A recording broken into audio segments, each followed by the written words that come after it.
Let's find all real values of x, where the tangent to our cubic function is parallel to a given line.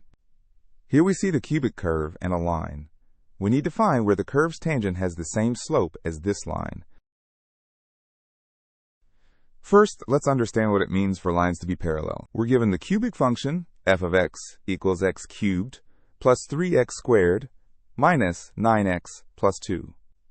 And we're given the line 3y minus 9x plus 7 equals 0. The key insight is that parallel lines have equal slopes. When two lines have the same slope, they are parallel to each other, never intersecting. Let's find the slope of the line we're comparing to. Starting with the equation 3y minus 9x plus 7 equals 0. We solve for y by adding 9x and subtracting 7 from both sides to get 3, y equals 9x minus 7. Dividing by 3, we get y equals 3x minus 7 thirds. The coefficient of x is 3, so the slope of the line is 3. Now we need the derivative of our function to find the slope of tangent lines.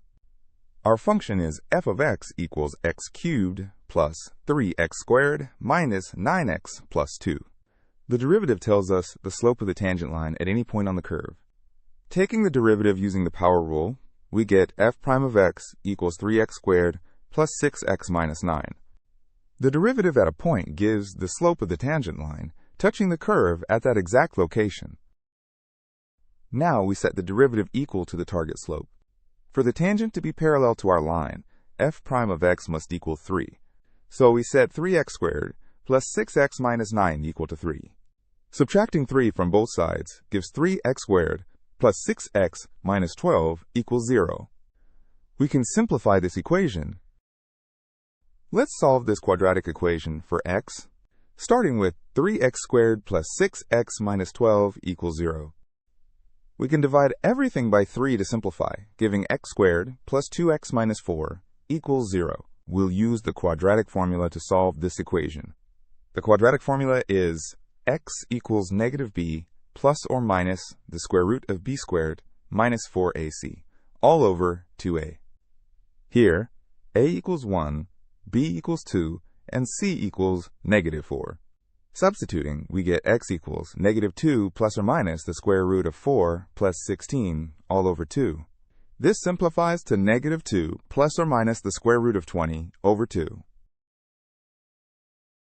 Since the square root of 20 is 2 times the square root of 5, we get negative 2 plus or minus 2 root 5 over 2.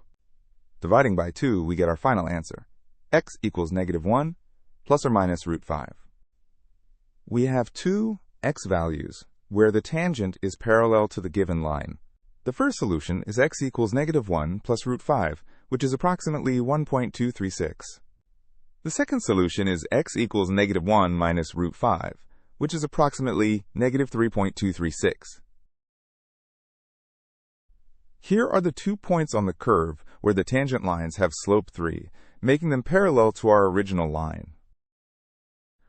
Let's verify one of our solutions to confirm it's correct.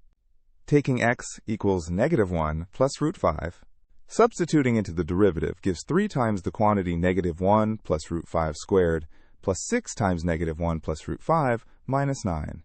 Expanding, we get 3 times 6 minus 2 root 5 minus 6 plus 6 root 5 minus 9. Simplifying gives 18 minus 6 plus 6 root 5 minus 6 root 5 minus 9, which equals 3. Perfect. Let's state our final answer clearly. The tangent to the curve is parallel to the given line at x equals negative 1 plus root 5 and x equals negative 1 minus root 5. At both of these x values, the tangent line has slope 3, making it parallel to our original line.